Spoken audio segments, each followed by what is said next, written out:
اعوذ باللہ من الشیطان الرجیم بسم اللہ الرحمن الرحیم یسألونک عن الانفال، اے نبی آپ سے پوچھ رہے ہیں مال غنیمت کے بارے میں۔ قل الانفال للہ والرسول، پہلے تو جڑ کاٹ دی مسئلے، کہہ دیں کہ یہ انفال کل کے کل اللہ اور اس کے رسول کے ہیں، تم میں سے کسی کا کوئی حق ہے ہی نہیں، لاؤ سب جمع کر دو۔ یہ فتح جو ہے تمہارے ہاتھوں نہیں آئی ہے، یہ اللہ کی خصوصی مدد سے آئی ہے، لہذا کسی کا کوئی حق نہیں۔ زیرو لیول پر لا کر پھر ان کو سنبھالنا آسان تھا کہ جب معلوم ہو کہ سب کچھ ہاتھ سے دے کر، تو پھر تو ظاہر بات ہے کہ آدمی جو ہے جب ساری جاتی دیکھیے تو آدھی دیجے بانٹ والی بات ہے، پھر وہ کم کے اوپر بھی راضی ہو گئے۔ لیکن پہلا مسئلہ یہی تھا، قل الانفال للہ والرسول واتقوا اللہ، اللہ کا تقوی اختیار کرو، واصلحوا ذات بینکم، اور اپنے آپس کے معاملات کو درست کرو، واطیعوا اللہ ورسولہ، اور اللہ اس کے رسول کی اطاعت کرو، ان کنتم مؤمنین، اگر تم مومن ہو۔ گویا کہ جڑ ہی کاٹ دی، کسی کا کوئی حق اس میں ہے ہی نہیں، یہ سب اللہ اس کے رسول کے لیے، یعنی اسلامی ریاست کے لیے ہے۔ اب یہاں جو آگے آیات آ رہی ہیں بڑی اہم ہے۔ بندہ مومن کی شخصیت کا جو حیولہ ہے اور بندہ مومن کی جو تعریف ہے، جامع ترین اور مختصر ترین الفاظ میں یہ آئی ہے سورہ حجرات میں۔ اس کے دو حصے ہیں، ایک تو ہے بندہ مسلم، مسلمان کے لیے تو 5 چیزیں ہیں، کلمہ شہادت، نماز، روزہ، حج، زکوٰۃ۔ لیکن حقیقی مومن کے لیے اس میں 2 اضافی چیزیں شامل کرنی پڑیں گی۔ وہ کیا ہیں؟ دلی یقین اور عملی جہاد۔ بندہ مومن کی شخصیت کے اندر یہ 2 رخ اور ہونے چاہیے۔ جو صرف مسلمان ہے، کلمہ شہادت، نماز، روزہ، حج، زکوٰۃ، بنی الاسلام علی 5، شہادت اللہ الہ الا اللہ وان محمد رسول اللہ واقام الصلاۃ وایتاء الزکوٰۃ وصوم رمضان وحج البیت۔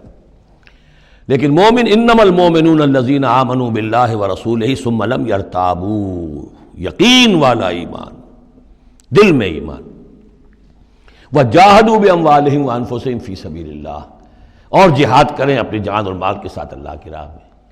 اب یہاں یوں سمجھیے کہ سورہ حجرات کی اس آیت نمبر 15 میں جو ڈیفینیشن آئی ہے، جیسے پرکار ہوتی ہے، پرکار کو کھول دیا۔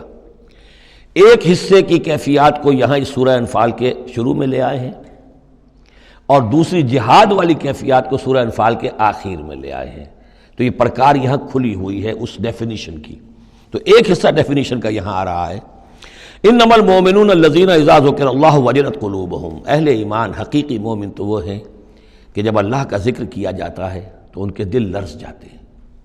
وَإِذَا تُلِيَتْ عَلَيْهِمْ آیَاتُهُ، اور جب انہیں اس کی آیات پڑھ کر سنائی جاتی ہیں، زادتہم ایمانا، ان کے ایمان میں بڑھوتری ہوتی ہے، اضافہ ہوتا ہے۔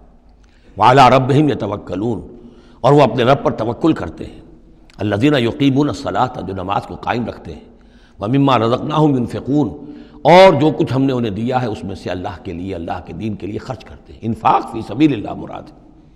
اولئک ھم المؤمنون حقا، یہ وہ لوگ ہیں جو سچے مومن ہیں، حقیقی مومن ہیں۔ لیکن نوٹ کر لیجئے، یہ بھی ابھی آدھی ڈیفینیشن آئی ہے، اس سورہ مبارکہ کے آخر میں آئے گی، اور وہاں جا کے پھر یہی الفاظ آئیں گے۔